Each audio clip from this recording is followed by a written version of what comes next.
O que se espalha mais rápido, fake news ou pulgas e carrapatos? Pode ser uma comparação estranha, mas se não forem controladas, elas podem afetar o bem-estar de todos. Para fake news, temos a informação. E para pulgas e carrapatos, Bravecto. Com uma única dose, seus pets ficam protegidos por até 12 semanas. É mais proteção e menos preocupação. Tá em dúvida? Essa é fácil de checar. Bravecto dura mais. Hi everybody and welcome to the Dr. Psych Mom Show. Today I'm going to talk about this internet comment that I got, which most people don't believe, but they may believe something somewhere in the neighborhood. So I just wanted to totally clear up what I think about that and tell you to subscribe. Most recent episode was what are the two components of a happy marriage? Lots of people think marriage can't be happy after the honeymoon stage, but it can. And I talk about the two components that you may not know if you are not if you were not raised in a very happy home. Okay, so I posted online about how if you are a woman, you are putting your kids before your husband, especially when they're little, and this is totally normal and evolutionarily adaptive. And if the man has a problem with it, I implied that's wrong, and it was a very short post. Obviously, I've written a lot about this, though, and I've done podcasts about it. And basically, what a securely attached or healthy man would want is to be loved and respected, but not for his wants to be put above the needs of small children. And so somebody wrote, you can always have more kids. Obviously, a man wrote, you could always have more kids, but a good man is hard to find, so put him first, ladies. And so this is crazy, right? Let's be real. This is irrational, I mean, I can't even talk about how this reminds me, there was a proverb that if your wife and your mother are in a boat and they fall overboard and one is drowning, which one should you save? And it says save your mother because you can only have one mother. You can't have you can always have another wife, but you can't have another mother. Now, even that one, despite, everybody can make their decision on that one, right? But that's true, right? You can only have one mother. That's true. And you can have another wife. This one, yeah, sure, you could have other kids. Not everybody can, right? So most people are, not most people, every single person stops being fertile at some point, and frequently that is in midlife. And so you can't really have any more kids, right? You also can't have infinity kids. But also, if there's one thing it's easy to do, it's meet a man, or a woman, as I see all the time. I mean, this is comparing, how hard is it to go rock climbing versus bowling? If you are online or in the world, you can meet another partner. And so I don't mean this to be mean, I'm married too, nobody likes to think that you're fungible, but you are, somebody can find somebody else.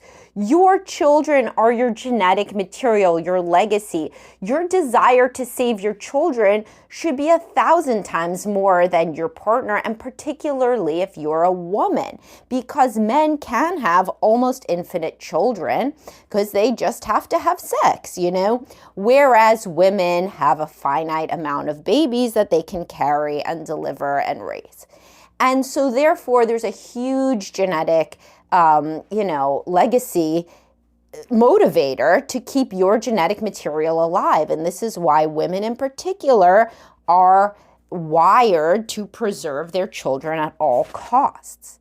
So if you ever think that it's unnatural how much your wife is obsessed with the kids, you got to first control for this biological and evolutionary imperative. Keeping them alive is the name of the game. Keeping them happy, thriving, and into adulthood where they can procreate themselves and thereby, push your genes forward even more. This is the entire purpose evolutionarily and biologically that women are alive and raising, is to raise the kids and perpetuate the species.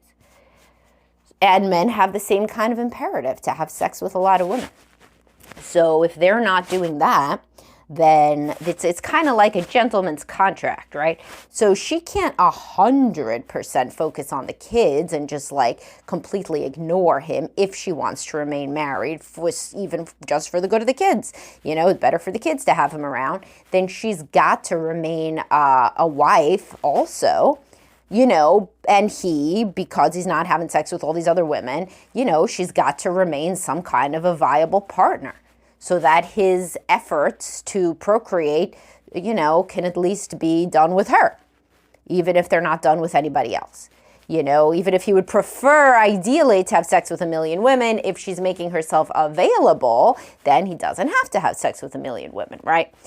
In theory. I mean, you know, we might like to also, but we all have to give and take. So she doesn't focus completely 1,000% on the kids, even if she wants to, except if they're babies. When they're babies, then she really does.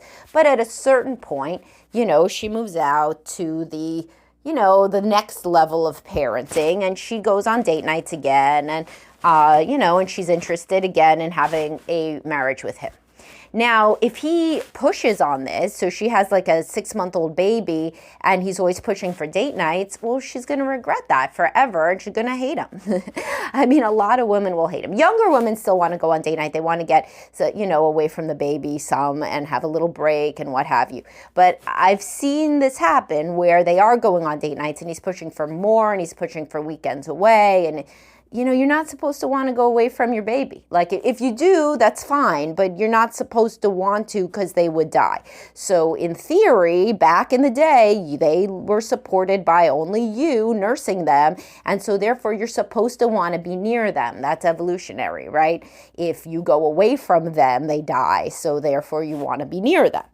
Now, this doesn't mean that you can't go on a date night or you can't go away or you can't bottle feed or whatever. What it means is that you have this emotional umbilical cord until the baby is at least of the age that a baby used to have been weaned. So definitely when they're more independent as a toddler. So when they're a toddler, people love date night because toddlers can be difficult and they scream and they tantrum and what have you. So at that point, the woman generally likes to return to the couple unit. But if the guy pushes before that, then that's going against all of her biology. Now, if she's a very anxious person and she has postpartum anxiety or postpartum OCD, where she's too obsessed, well, then that's when you got to get her into therapy, couples therapy, because honestly, and this is when, honestly, in my opinion, this is when you want to go for a therapist always that has children, especially if you're dealing with children issues, because that's lived experience. So that's my perspective. Is that at that point, you would, if you're a man in a situation that your child is like 2.5, she's still insisting that she's with him every single night. There's no date nights. There's no sex. There's no nothing. That's when you get into couples therapy with somebody who focuses on parenting and couples. And you say, basically, she's only focused on the baby and I want to have some alone time. I want to have some time together. And then, the therapist can be somewhat of a reality check and be like, okay, maybe this isn't as usual. But if you're trying to say that when your baby's 6 months old, the therapist's going to be like, what are you talking about? Leave her be with the baby.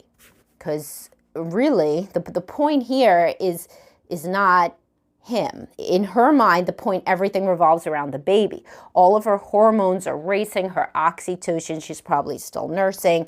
And it's just a different world. Biologically, when you are nursing a baby, that is the priority. Your body is made to be that way. There's even something I've shared with you guys in other podcasts called lactation aggression, where the woman gets angry at anybody who disturbs her and the baby when she is breastfeeding. She gets angrier.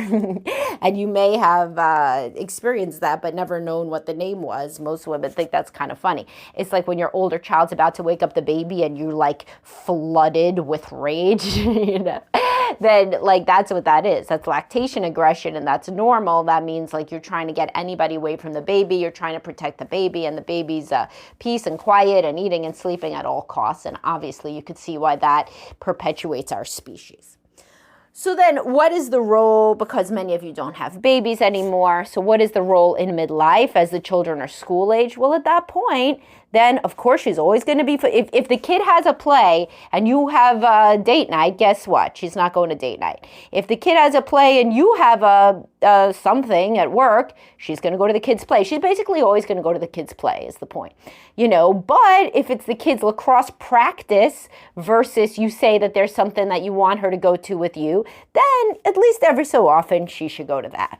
Because you are a person too, and you guys are in a relationship and you're trying to be in a healthy, happy, close, loving marriage, which has a friendship as a core component, something I discussed in the most recent subscriber podcast. And, you're trying to be a good person, a good pal, and a good partner, and showcase to the children what a happy and close relationship is. And in that case, you don't always put the children first, because in that case, it's not the child's need. It's your want versus the child's want. So maybe 20% of the time or so, you could get your want over the child's want. And your need should come over the child's want, and the child's need should come over your need, and certainly over your want. And that's kind of how it goes, And I'll tell you that kids know when this doesn't happen, and it's just as bad as the inverse. So there's a lot of people who are over-focused on the kids, and the kids never saw a loving relationship. But on the other hand, there's plenty of people that saw more self-centered parents that put their social life and their fun relationship and their couples vacations completely over the children. And I hear about that in therapy too. And don't think I don't, because it is very obvious to a child when they're second fiddle, and it does go against everything that they see in their friends. And basically, as I'm telling you, nature, where like the mother is supposed to be really pretty interested in the child and want to be with the child. And so is the father, not to the same degree as the mother, who's generally, as I said, there's an evolutionary pull to be close because the mother can only have finite children. Not to say fathers are not loving and important. They are very loving and very important. But, most people, it's still the mother who is kind of supposed to be very interested. Like when I see TikToks about girls who call up their mother when they're young adults and they just kind of tell the mother everything in their day. Here I am, I'm at the grocery store. I'm getting an orange. Oh, I'm getting a pear. Okay, well now I'm this and that. And like, this is real, this is a lot of young 20s women. And when evolutionarily, we used to live in extended kin networks where your mother would see still everything that you did, so it's kind of, it's very natural. And it's not as natural for people to call up their father and say, here I am at the grocery store, I'm doing this, I'm doing that. If you have that kind of relationship, wonderful. But there are more people who have relationships like that with their mother, where their mother is just expected to be interested in everything and to put you first over anything. And there are major empathic ruptures that I see in women, for example, when they have their baby and their mother isn't there and doesn't want to come help at all and isn't very interested. People are massively angry and feel very betrayed by their mother in a way that I have, now that I'm thinking about it, never heard about a father. I never heard my father didn't even come help with the baby, because it's kind of expected. People revert to biology at these times, and it's expected. It's the grandmother hypothesis of evolution, as that's why women live longer than men, according to evolutionary biology, is because they can help out. And I've talked about this in other podcasts with the children. I've talked about this in the menopause podcast. They do all this research now on other animals like dolphins and types of monkeys and other ones too, where even after fertility ends, the women keep living longer, the females of the species, and they take this really important role with being an alloparent it's called, raising the children of other people, particularly their own children's children, but also other children in the little group or the pod or whatever. And the species in general is helped by the existence of the postmenopausal female. And we see it ourselves, like the grandmother is very helpful in many cases. And in some cases, the grandfather is helpful too, but you see more women walking around. When I take my morning walk, I see more older women walking around with a baby carriage, with their grandchildren. And that just is what it is. So anyway, what's the TLDR on this one? The TLDR on this one is do not expect your wife to put you above the children. She will never fully put you above the children. If she does, it's somewhat of a red flag, TBH, to be honest. And you know me, always with the cutting edge slang. And it's never going to be that your wants come above the child's needs, nor should it be. That should be a red flag that she's fairly self-interested and that some major shit is going to come down the pike eventually with her children saying that she was selfish. So, that's what you could expect in that case. So if you are in a case where your wife is always putting her own social life and your dating and your sex life over the children to an extent that they notice and they don't feel loved, well, that she's probably going to regret that one day when those children don't want to be around her. And I see that happen all the time in therapy, working with estranged parents.